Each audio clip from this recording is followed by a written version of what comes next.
Good morning. Quick update on Brutus. I'm working on the air system.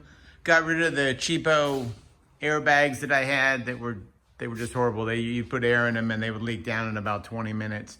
Anyway, got some Slam specialties. Went from a 6-inch bag to an 8-inch bag.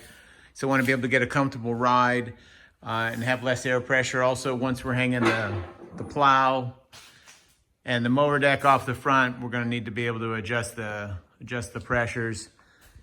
Coming back here, I've got the air manifold all set up here. The wiring's a little bit pulled apart because, like I said, it's just temporarily running off the battery right now. Using shop air right now. I have the relay is not quite wired. I just wanted to get it together here. Here's a hydraulic tank being used as a tabletop right now. I still need to make some mounts for that. Hydraulic system will be next. After the hydraulic system, it'll be putting in the edging for the glass, paint the cab, get the glass in, get the AC charged, and then I need to make a cover, which is gonna cover all this mess of stuff that you see here. I think I have an idea that's gonna work pretty slick. The exhaust still needs to be finished out. I'm 99% sure it's just gonna go up as a stack.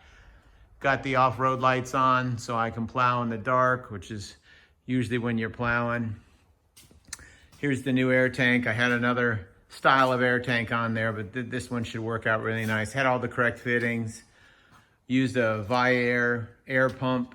Got their more industrial looking one. I didn't want something all chrome and fancy. I just didn't think it fit the tractor. Went ahead and used 3/8 airlines. Went ahead and spent the extra money and got a nice gauge from ABS. Obviously you can see it covers all 4 airbags plus the tank, which is going to be nice because clearly I'm going to want to set different pressures front to back. And like I say, just testing it out here. Fills up pretty slick. Looks like I'm only going to have to run probably 35 pounds in them because right here at 75, it barely moves. But we'll see. We'll see.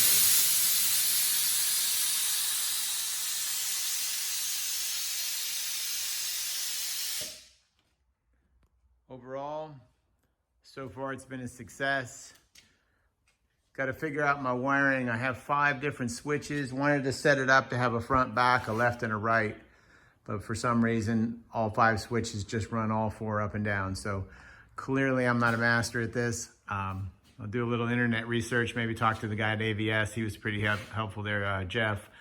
And we'll get it wired. I decided to wear my own controller because all the controllers were fancy and just not something that made sense for a utilitarian tractor versus like some show truck. Anyway, I wanted to give everybody an update. I'm pretty excited. After the air system's completed here, we're gonna go ahead and do the hydraulics. This panel here that I put together, that's gonna set up right up top next to the HVAC, so it'll be up and out of the way. Still have a lot of details to deal with, but once the hydraulics are done, then it's just a matter of getting the edging in for the glass, paint the cab, gotta choose the color for the cab, get the siding on the cab, and then build the covers in the back we talked about, and get it over to my buddies to get the AC charged. And the tractor will be done, and then it'll be on to getting the V plow on here and building the 101-inch 3-piece deck. So hopefully you enjoyed this.